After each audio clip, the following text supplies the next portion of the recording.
नमस्कार दोस्तों, स्वागत है आप सभी का एक बार फिर तक्षशिला स्टडी पॉइंट में। दोस्तों आज हम यहाँ पे मध्य प्रदेश के अव्वाय तंत्र के बारे में बात करने जा रहे हैं, जिसमें हम सभी नदियों को समझेंगे। दोस्तों मैप पहले से यहाँ पे बना के रखा है ताकि सभी चीजें आपको क्लियरली यहाँ पे बताई जा सके और सभी चीजें आप यहाँ पे समझ पाओ। यहाँ पे दोस्तों हम सभी नदियों के बारे में डिस्कस करेंगे, जैसा कि पूरी नदियां जो मध्य प्रदेश की हैं, मोस्टली जितनी नदियां हैं वहां पे यहाँ पे दी गई हैं। जितनी भी नहीं दी गई हैं तो उन्हें बाद में आपको बता दिया जाएगा। अब यहाँ पे देख सकते हैं हम अनूपपुर से क्या नर्मदा नदी, इधर ताप्ती नदी, इधर माही, चंबल, काली सिंध, पार्वती, बेतवा, सिंध, सोनार, बर्धमा, केन, टोंस, तो ये सभी क्या है नदियां हम यहाँ पे डिस्कस कर लेंगे दोस्तों एक एक करके। तो सभी चीजें बताई जाएंगी और जो भी इनकी विशेषता है वो सभी चीजें हम देखेंगे। सिर्फ अभी हम चीजों को धीरे धीरे समझ रहे हैं, तो वीडियो में बने रहें। हम बाद में इन सभी चीजों की विशेषताएं भी समझेंगे। तो पहले तो जानते हैं मध्य प्रदेश का अव्वाय तंत्र। मध्य प्रदेश का अव्वाय तंत्र क्या होता है दोस्तों? तो एक चीज समझ लें हम पहले कि अव्वाय तंत्र का मतलब क्या होता है। अव्वाय तंत्र का मतलब क्या होता है? तो दोस्तों वह तंत्र जो किसी नदी, यानी कोई नदी है और इसमें जब छोटी छोटी नदियां आके मिलती हैं तो इस क्षेत्र को क्या बोलते हैं हम? अव्वाय तंत्र बोलते हैं। किसी मेन नदी से छोटी छोटी नदियां आती है तो इस क्षेत्र को या इसके द्वारा बनाए गए इस जालनुमा आकृति को अव्वाय बोलते हैं, उस नदी का अव्वाय क्षेत्र। तो दोस्तों ये तो हो गया। तो मध्य प्रदेश का अव्वाय तंत्र देखना है हमें, तो हम यहाँ पे एक चीज समझते हैं कि मध्य प्रदेश में सबसे बड़ी नदी कौन सी है। तो दोस्तों मध्य प्रदेश में सबसे बड़ी नदी है नर्मदा। तो हम पहले तो नर्मदा के बारे में समझते हैं। नर्मदा नदी, तो दोस्तों सबसे पहले नर्मदा नदी के बारे में समझते हैं। तो नर्मदा नदी में हम सबसे पहले देखेंगे इसका क्या उद्गम। उद्गम कहां से होता है नर्मदा नदी का? तो ये होता है दोस्तों अमरकंटक। अमरकंटक ये कहां पे है? तो अनूपपुर में। अनूपपुर, अमरकंटक अनूपपुर से क्या होती है, ये नदी निकलती है, यहां से आप देख सकते हैं। उसके बाद इसके नाम क्या है दोस्तों? तो इसके नाम कौन कौन से नामों से जानी जाती है? तो ये 4 नामों से जानी जाती है दोस्तों। पहला नाम तो है इसका क्या? रेवा। इसे रेवा के नाम से जाना जाता है। उसके बाद इसे मैकाल सुता के नाम से जाना जाता है, मैकाल सुता। इसके पश्चात इसे नामोदोस के नाम से जाना जाता है, नामोदोस, जो कि दोस्तों किसके द्वारा? तो टॉलमी के द्वारा दिया गया नाम था। इसके बाद इसे सौमो देवी के नाम से भी जाना जाता है, सौमो देवी। तो दोस्तों कितने नाम हुए नर्मदा नदी के? तो नर्मदा नदी के 4 नाम है। पहला रेवा, दूसरा मैकाल सुता, तीसरा नामोदोस, तीसरा जो नामोदोस है किसने दिया था? टॉलमी ने दिया था। और चौथा नाम है इसका सौमो देवी। तो दोस्तों ये तो हुए नर्मदा नदी के नाम। और क्या विशेषता है इस नदी के बारे में? तो दोस्तों इसकी लंबाई, लंबाई कितनी है दोस्तों? तो पहली बात हम एक चीज यहाँ पे समझ लें लंबाई देखने के पहले कि यह कितने राज्यों से गुजरती है। तो पहला तो मध्य प्रदेश में इसका उद्गम होता है, तो मध्य प्रदेश से गुजरती है। इसके पश्चात यह जाती है कहाँ पे? तो महाराष्ट्र में थोड़ा सा प्रवेश कर जाती है। इसके पश्चात यह गुजरात में जाती है, गुजरात में। और गुजरात में जाने के बाद यहाँ पे खंबात की खाड़ी अरब सागर में जाके गिर जाती है। तो खंबात की खाड़ी में क्या हो जाती है? गिर जाती है। अब दोस्तों इसकी हमें लंबाई के बारे में जानना है। तो इसकी लंबाई कितनी है? तो आप देख सकते हैं यहाँ पे इसकी लंबाई है 1312 किलोमीटर। नर्मदा नदी की लंबाई कितनी है दोस्तों? तो 1312 किलोमीटर है। हम यहाँ पे देख सकते हैं 1312 किलोमीटर। लेकिन ये मध्य प्रदेश में कितनी बहती है दोस्तों? एक ये भी इंपॉर्टेंट चीज है यहाँ पे। तो मध्य प्रदेश में सिर्फ बहती है कितनी? 1077 किलोमीटर। तो दोस्तों ये इंपॉर्टेंट फैक्ट है इस नदी के कि नर्मदा नदी कहाँ से निकलती है? तो अनूपपुर जिले के अमरकंटक पहाड़ियों से निकलती है, इसका उद्गम होता है। मध्य प्रदेश, इसकी टोटल लंबाई कितनी है? 1312 किलोमीटर है। और इसकी मध्य प्रदेश में लंबाई कितनी है? तो 1077 किलोमीटर बहती है। तो दोस्तों ये 1077 जो किलोमीटर है, 1077 किलोमीटर ये मध्य प्रदेश में है। मध्य प्रदेश में बहती है यह नदी कितनी? तो 1077 किलोमीटर दोस्तों यहाँ पे। अब और इस नदी के बारे में क्या क्या इंपॉर्टेंट है? तो दोस्तों इसे और क्या क्या फैक्ट हैं? तो इसे मध्य प्रदेश की जीवन रेखा कहा जाता है। तो मध्य प्रदेश की जीवन रेखा, जीवन रेखा। इस नदी को मध्य प्रदेश की जीवन रेखा कहा जाता है। इसके साथ ही साथ इसे गुजरात की जीवन रेखा कहा जाता है, जीवन रेखा कहा जाता है। दोस्तों यहाँ पे कंफ्यूज मत होना, इसे मध्य प्रदेश की जीवन रेखा कहा जाता है, मध्य प्रदेश की गंगा नहीं कहा जाता है। मध्य प्रदेश की गंगा कहा जाता है बेतवा को, और बेतवा को क्यों कहा जाता है? प्रदूषण के आधार पर कहा जाता है। तो इस चीज को याद रखना है यहीं पे कि नर्मदा नदी को मध्य प्रदेश की जीवन रेखा कहा जाता है और गुजरात की भी इसे जीवन रेखा कहा जाता है। तो दोस्तों इन दोनों के बारे में याद रखना। और यह सबसे महत्वपूर्ण नदी है मध्य प्रदेश की। अब महत्वपूर्ण क्यों है दोस्तों? तो एक चीज याद रखना इसके बारे में, और भी इसके कई सारे फैक्ट हैं यहाँ पे, तो दिख रहा होगा नीचे। इसके क्या फैक्ट हैं कि दोस्तों यह नदी एक ऐसी नदी है जो कि भ्रंश घाटी से बहती है। कैसी घाटी से? तो भ्रंश घाटी से होकर बहती है। अब दोस्तों इसमें क्या इंपॉर्टेंट है? तो इंपॉर्टेंट ये है कि सभी नदियां जो है, मैक्सिमम नदियां वो भारत में यहाँ डेल्टा बनाती हैं। डेल्टा क्या होता है? जब किसी निश्चित स्थान पर जहाँ की नदियाँ गिर रही हो या जहाँ पे समाप्त होती हैं किसी भी सागर या महासागर में, तो उसके पहले यह क्या होती हैं, अलग अलग ब्रांचेस में बट जाती हैं। और ऐसे अलग अलग ब्रांचेस में बटकर जब पानी में जाके मिलती हैं तो इसे क्या बोला जाता है? इसे डेल्टा के नाम से जाना जाता है। इसे डेल्टा के नाम से जाना जाता है। लेकिन जब यही कंडीशन उल्टी हो जाती है कि कुछ नदी फैलते हुए आ रही हो यहाँ पे और आगे चल के फिर से एक सकरी घाटी से या सकरी मुहाने बनाते हुए पानी में मिल जाए, तो इस घटना को क्या कहते हैं? तो इसे एस्चुरी के नाम से जानते हैं दोस्तों। तो इसके बारे में याद रखना, इसे किस नाम से जानते हैं? तो ज्वार नदमोकी या एस्चुरी के नाम से इसे जाना जाता है। तो दोस्तों ये क्या है? एस्चुरी बनाती है, भ्रंश घाटी से होकर बहती है। और इसके साथ ही साथ दामोदर नदी है एक ऐसी, दामोदर नदी जो क्या करती है? भ्रंश घाटी से बहती है। तो दोस्तों 1 2 3 भारत की ऐसी नदियां हैं जो भ्रंश घाटी से होकर बहती हैं, और 3 में से 2 ऐसी हैं जो कि क्या होती हैं यहाँ। अब ये दामोदर हम यहाँ पे छोड़ दें, जो कि कहाँ पे?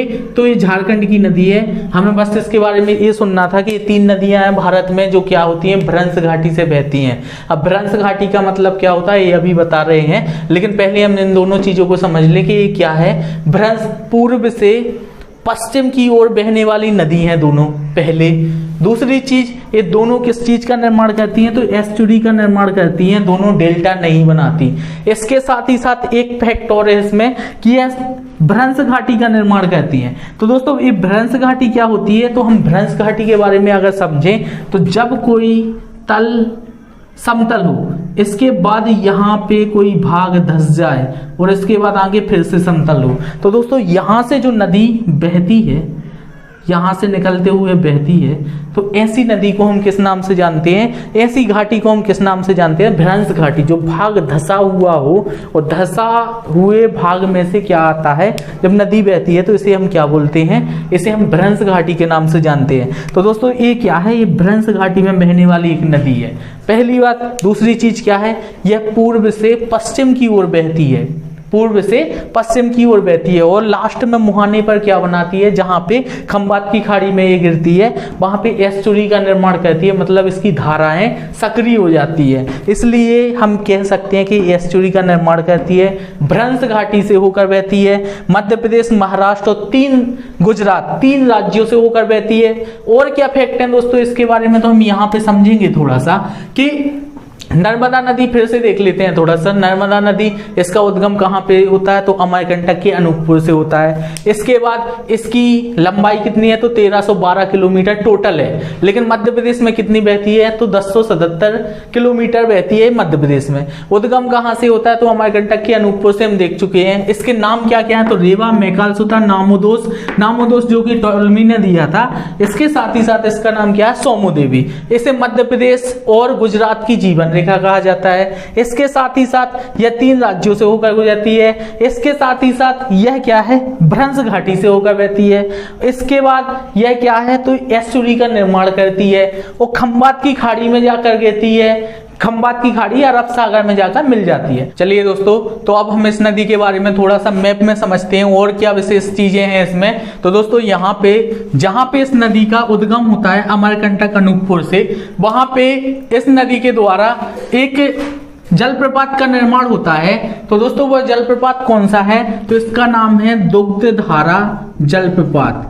दुग्धधारा जलप्रपात दोस्तों ये अमरकंटक से समथिंग 8 किलोमीटर दूर वहीं पे इसका निर्माण होता है। कौन सा जलप्रपात, तो दुग्धधारा जलप्रपात। इसके पश्चात दोस्तों यहाँ पे लगभग 100 किलोमीटर दूर इस नदी के द्वारा एक और जलप्रपात का निर्माण किया जाता है, जैसे किस नाम से, तो हम कपिलधारा जलप्रपात के नाम से जानते हैं। कौन सा, तो कपिलधारा जलप्रपात। तो दोस्तों यहाँ पे कितने जलप्रपात बन गए, तो एक दुग्धधारा जलप्रपात और एक कपिलधारा जलप्रपात। उसके पश्चात दोस्तों जबलपुर के निकट इस जबलपुर से समथिंग 10 किलोमीटर दूर एक जलप्रपात का निर्माण किया जाता है, जिसे हम जानते हैं धुआंधार जलप्रपात। तो दोस्तों धुआंधार जलप्रपात कहाँ पे बनता है, तो ये बनता है जबलपुर के पास भेड़ाघाट नामक जगह पे। तो दोस्तों इसके बारे में भी याद रखना कि पहले अनूपपुर में अमरकंटक के पास दुग्धधारा जलप्रपात बनाती है, उसके बाद कपिलधारा जलप्रपात बनाती है,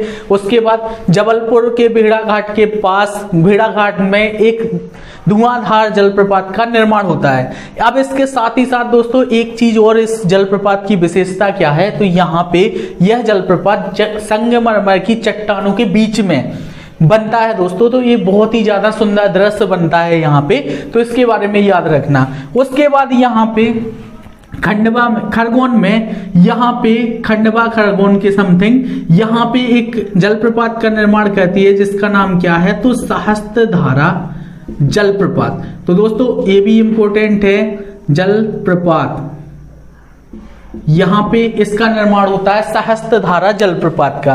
तो दोस्तों इंपोर्टेंट 4 जलप्रपात हैं इसके, तो इसके बारे में याद रखना। इसके साथ ही साथ इस नदी की कुछ सहायक नदियां भी हैं, जैसे कि यहाँ पे तवा के इसमें मिलती है। तो दोस्तों हम इंपोर्टेंट चीजें जो भी हैं तो उन्हें देख ले रहे हैं यहाँ पे कि कौन कौन सी इसकी सहायक नदियां हैं। तो आप देखते जाना, यहाँ पे समथिंग दिख रहा होगा। तो पहली तो इसकी नदी है तवा, उसके बाद दूधी, उसके बाद शक्कर के बाद तंदोनी, हथनी, इसके साथ ही साथ हिरन। तो दोस्तों इसके यहाँ पे तवा, दूधी, शक्कर, तंदोनी, हथनी, हिरन। तो दोस्तों ये कुछ इंपोर्टेंट इसकी सहायक नदियां हैं। वैसे अगर देखा जाए तो इसकी सबसे अधिक मध्य प्रदेश में सबसे अधिक सहायक नदियां कितनी हैं, 41 है। तो दोस्तों इसके बारे में याद रखना, कहीं कहीं पे इस नदी की सहायक नदियां 47 भी दी रहती हैं, लेकिन वो सही नहीं है। इसकी कितनी सहायक नदियां, तो 41 सहायक नदियां हैं जो कि पूछी गई हैं दोस्तों। तो इसके बारे में याद रखना कौन कौन सी इसकी सहायक नदी, तो तवा, दूधी, शक्कर, तंदोनी, हथनी, हिरन, ये सभी क्या है, इसकी सहायक नदी हैं। इसके साथ ही साथ दोस्तों ये नर्मदा नदी में जितने भी इंपोर्टेंट फैक्ट थे, इंपोर्टेंट चीजें थी, वो हमने देख ली हैं। अभी हमें देखना है इसकी जो परियोजनाएं चल रही हैं इस पे, उनके बारे में, तो उन्हें हम नेक्स्ट वीडियो में देखेंगे। अभी हम इसे समझ रहे हैं, अब देखते हैं। चलिए तो हम कुछ और इसके फैक्ट हैं जो इंपोर्टेंट है थोड़ा सा, उन्हें भी देख लेते हैं दोस्तों। तो एक समिति याद रखना, अभी यहाँ पे बोर्ड पे तो जगह रह नहीं गई है, लेकिन फिर भी मैं यहाँ पे आपको बता रहा हूँ, ताप्ती यहाँ से हटा रहा हूँ दोस्तों। तो यहाँ पे एक समिति है जिसे जानते हैं हम किस नाम से, तो सिंगलू समिति। दोस्तों ये इंपोर्टेंट है थोड़ा सा। सिंगलू समिति किससे जुड़ी हुई है, तो सिंगलू समिति नर्मदा विवाद से संबंधित है, इसके बारे में याद रखना यहाँ पे। इसके साथ ही साथ दोस्तों एक नाम और याद रखना, ये नाम है दोस्तों मेधा पाटकर। यहाँ पे एक नाम और है मेधा पाटकर, जो कि नर्मदा बचाओ अभियान से जुड़ी हुई है, या नर्मदा बचाओ अभियान की बहुत ही महत्वपूर्ण मतलब पर्सन है यहाँ पे। तो इनके बारे में भी याद रखना कि मेधा पाटकर कौन है, तो ये नर्मदा बचाओ अभियान से जुड़ी हुई है, तो इनके बारे में भी याद रखना। और इसके साथ ही साथ दोस्तों एक और इम्पोर्टेंट चीज है इस नदी के बारे में कि इसे 2017 में 2017 में इस नदी को जीवित नदी का दर्जा दिया गया है दोस्तों। तो एक चीज याद रखना, जीवित नदी का दर्जा इसे कब दिया गया है? तो 2017 में। दोस्तों ये इंपोर्टेंट फैक्ट थे हमारी नर्मदा नदी के बारे में। सिंगलू नदी नर्मदा विवाद से संबंधित है। मेधा पाटकर नर्मदा बचाओ अभियान से संबंधित है। 2017 में इस नदी को जीवित नदी का दर्जा भी दिया गया है। तो दोस्तों इसके बारे में याद रखना। और एक चीज यहाँ पे दोस्तों कमेंट बॉक्स में जरूर बताना कि विश्व की वह कौन सी नदी है जिससे सबसे पहले जीवित नदी का दर्जा प्राप्त हुआ था। उसके बाद हम यहाँ पे देखते हैं ये हमारी लगभग नदी खत्म है। अब इसके जो इंपोर्टेंट फैक्ट हैं, कौन से फैक्ट जो इस पे परियोजनाएं चल रही हैं उन्हें हम बाद में देखेंगे। अभी इतना काफी है। अभी नेक्स्ट नदी के बारे में देख रहे हैं, हम यहाँ पे डिस्कस करते हैं। चलिए दोस्तों, तो यहाँ पे हम नेक्स्ट नदी के बारे में बात कर लेते हैं जो कि है हमारी चंबल नदी। तो दोस्तों जैसा कि हम देख सकते हैं चंबल नदी के बारे में कि इसका उद्गम कहाँ से होता है। तो इसका उद्गम होता है जाना पाव पहाड़ी मऊ इंदौर के पास पड़ता है, जो कि यहाँ से उद्गम होता है दोस्तों। और यह नदी मध्य प्रदेश से राजस्थान में प्रवेश करती है और कुछ समय तक मध्य प्रदेश और राजस्थान की सीमा बनाते हुए चलती है। उसके बाद उत्तर प्रदेश में इटावा के पास जाकर, इटावा में उत्तर प्रदेश में यमुना नदी में जाकर मिल जाती है। तो दोस्तों ये है यह नदी। तो इसके बारे में हम यहाँ पे समझ लेते हैं कौन सी नदी है दोस्तों। तो चंबल नदी के बारे में समझते हैं यहाँ पे, चंबल नदी। अब दोस्तों यहाँ पे चंबल नदी के बारे में, तो इसके सबसे पहले हम जानेंगे क्या नाम, किस किस नाम से इसे जाना जाता है। तो इसे दोस्तों चरमावती, चरमावती एवं धर्मावती, धर्मावती ये इसके दोस्तों प्राचीन नाम है, चरमावती और धर्मावती। इन दो नामों से इसे जाना जाता है। इसके साथ ही साथ दोस्तों और क्या इंपोर्टेंट है इसमें, तो इसका क्या है उद्गम। इसका उद्गम कहाँ से होता है दोस्तों। तो उद्गम के बारे में जान लेते हैं। इस नदी का उद्गम होता है जाना पाव पहाड़ी महू इंदौर। तो दोस्तों इस नदी का निर्माण, इस नदी का उद्गम जाना पाव पहाड़ी महू इंदौर से होता है, जो कि इंपोर्टेंट है। इसे किस किस नाम से जाना जाता है। तो इसे चरमावती एवं धर्मावती के नाम से भी जाना जाता है दोस्तों। अब इसके बारे में हम यहाँ पे बात कर लेते हैं। इस नदी की लंबाई, लंबाई के बारे में बात करते हैं। तो लंबाई कितनी है इस नदी की। तो लंबाई है 965 किलोमीटर। तो दोस्तों ये भी इंपोर्टेंट है। 965 किलोमीटर इसकी लंबाई है दोस्तों, जो कि कहां से निकल रही है, यहां से। अब दोस्तों यह कितने राज्यों से होकर गुजरती है। तो यह राज्यों से होकर गुजरती है। पहला मध्य प्रदेश, दूसरा पहला मध्य प्रदेश, दूसरा राजस्थान और तीसरा यहाँ पे आप देख सकते हैं उत्तर प्रदेश, उत्तर प्रदेश। तो दोस्तों यहाँ पे 3 राज्यों से होकर यह नदी गुजर रही है। कौन कौन से वो राज्य हैं। तो पहला मध्य प्रदेश, दूसरा राजस्थान, तीसरा उत्तर प्रदेश। तो इन 3 राज्यों से होकर ये बहती है। इसके साथ ही साथ और क्या इंपोर्टेंट फैक्ट हैं दोस्तों इसके। तो इंपोर्टेंट इसमें बहुत ही ज्यादा मोस्ट इंपोर्टेंट चीज है कि यह नदी यहाँ पर जो मऊ इंदौर से निकलती है और निकलते साथ ही यहाँ पे उत्तर राजस्थान में प्रवेश कर जाती है। तो राजस्थान में प्रवेश करते ही यहाँ कोटा के पास एक जलप्रपात का निर्माण करती है, जो कि चूलिया जलप्रपात। तो दोस्तों वो अभी हम थोड़ा सा टाइम में देख ले रहे, लेकिन ये आगे बढ़ते हुए कुछ समय तक यहाँ पे मध्य प्रदेश और राजस्थान की सीमा बनाते हुए चलती है। तो ये मोस्ट इंपोर्टेंट चीज है कि वो कौन सी नदी है जो मध्य प्रदेश एवं राजस्थान की सीमा बनाते हुए चलती है या सीमा पे चलती है। तो यह चंबल नदी है। तो मध्य प्रदेश एवं राजस्थान की सीमा बनाती है या सीमा के साथ साथ चलती है दोस्तों। तो ये भी इंपॉर्टेंट है। उसके बाद कहाँ पे जाती है। तो दोस्तों इंपॉर्टेंट चीज है इसमें क्या, यह नदी इटावा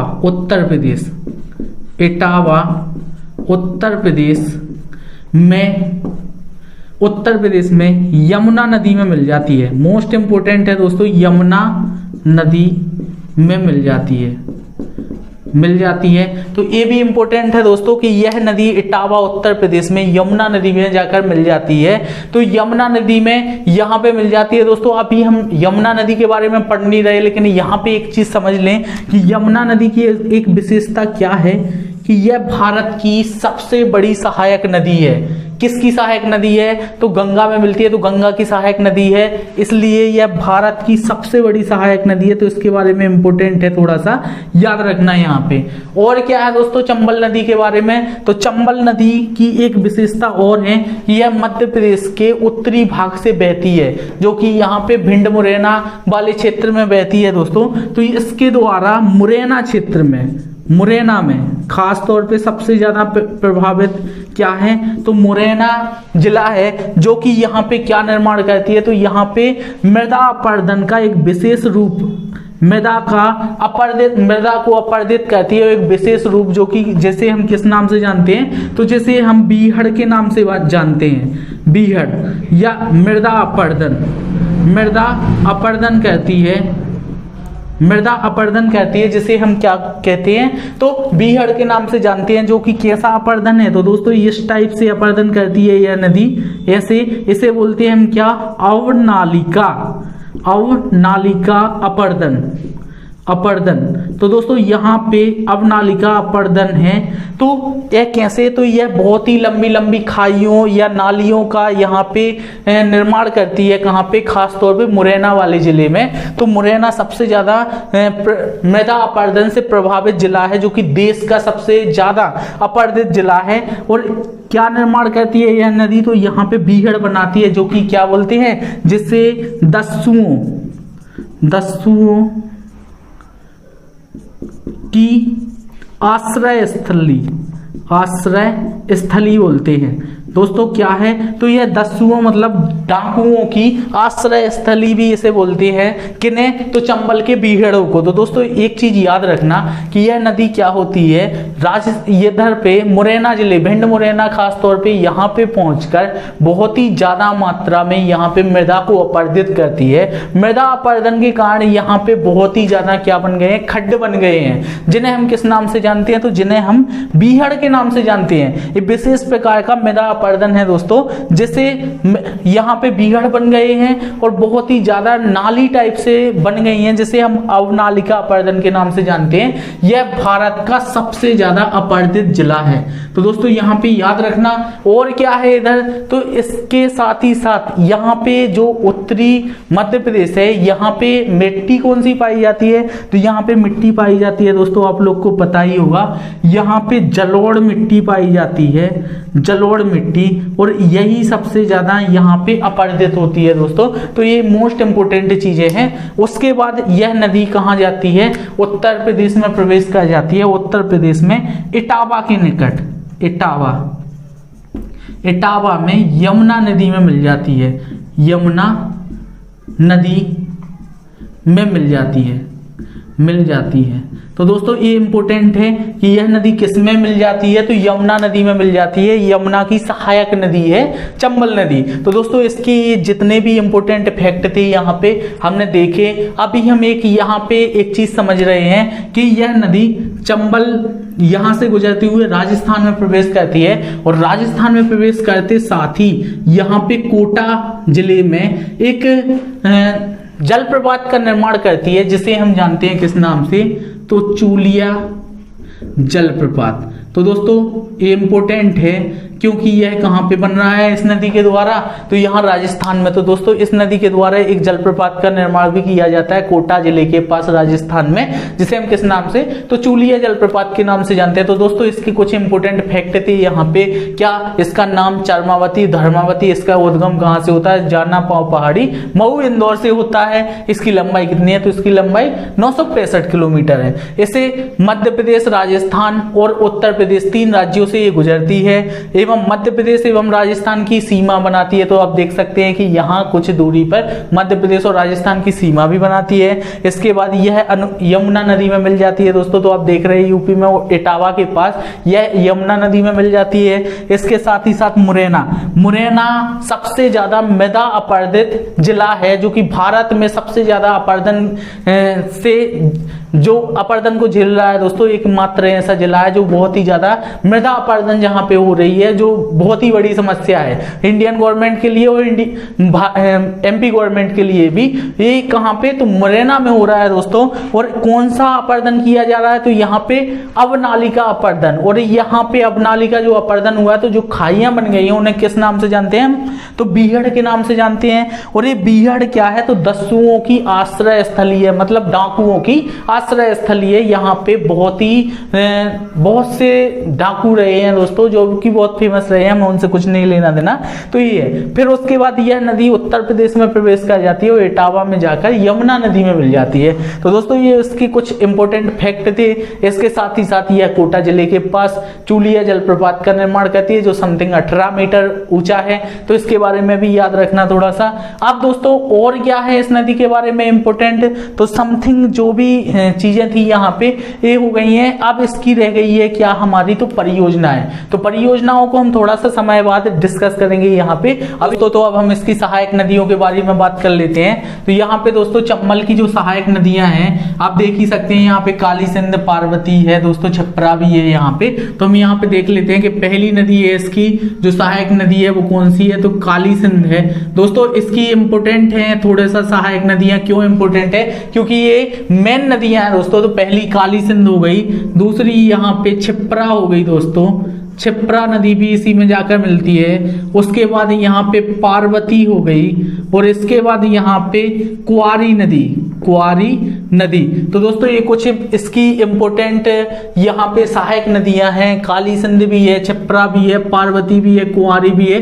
तो दोस्तों ये इंपोर्टेंट है थोड़ी सी, इसके बारे में याद रखना दोस्तों। चलिए दोस्तों, अभी ये नदी हमारी यहाँ पे समाप्त होती है, क्योंकि अब इसके बाद इसकी परियोजनाएं हैं जो कि हम आगे पढ़ेंगे। सभी नदियों की परियोजनाएं हम एक ही वीडियो में पढ़ लेंगे। तो अभी हम नदियों को पहले आराम से समझते जाए, देखते जाए, उसके बाद ही वो करेंगे। चलिए हम नेक्स्ट नदी देखते हैं, अपनी ताप्ती नदी। तो अब हम यहाँ पे नेक्स्ट नदी के बारे में देख लेते हैं, जो कि है हमारी ताप्ती नदी, जो कि यहाँ बैतूल जिले के मुल्ताई से निकलती है। और यहाँ पे मध्य प्रदेश में, महाराष्ट्र में, और यहाँ पे गुजरात होते हुए सीधे जाके अरब सागर में मिल जाती है दोस्तों। तो हम इसके बारे में समझते हैं क्या क्या इंपोर्टेंट फैक्ट हैं दोस्तों।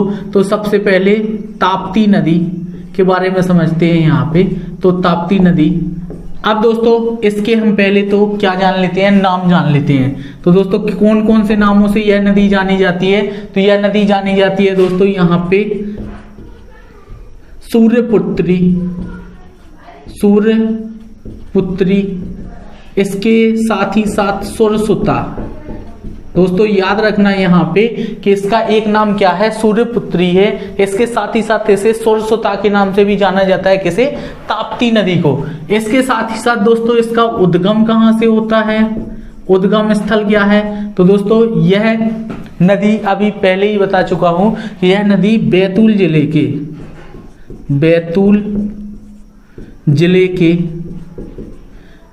जिले के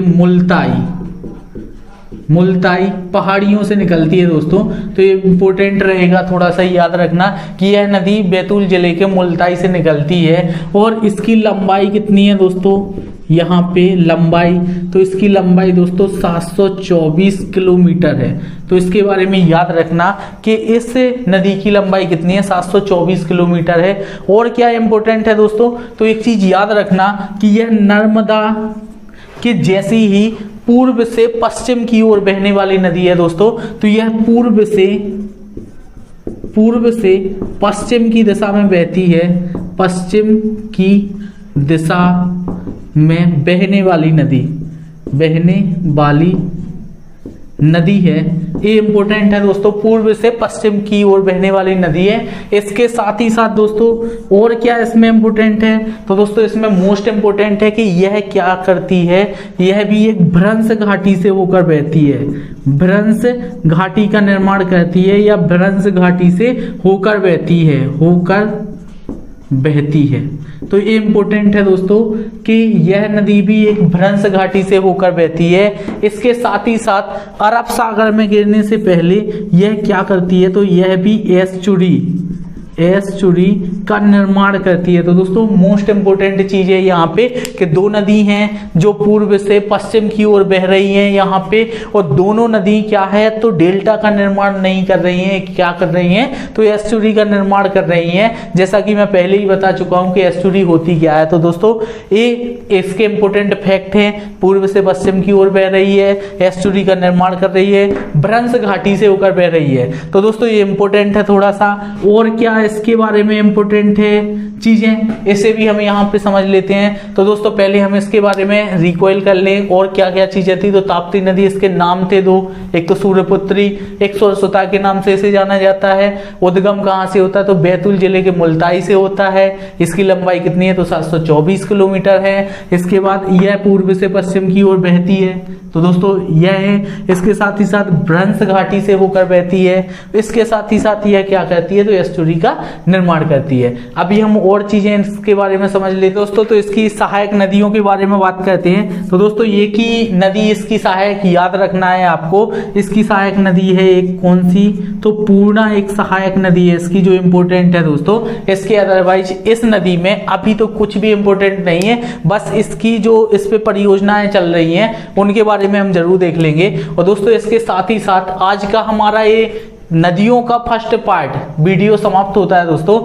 अगर दोस्तों वीडियो पसंद आ रहा है तो कृपया करके लाइक करें और जितना हो सके शेयर करें इसे। और दोस्तों चैनल सब्सक्राइब नहीं किया है तो सब्सक्राइब जरूर कर लें, और जो भी वीडियो है एमपी के तो उन्हें अच्छे से देखें दोस्तों। कमेंट बॉक्स में जरूर बताएं वीडियो कैसे लग रहे हैं। चलिए दोस्तों, थैंक यू, जय हिंद।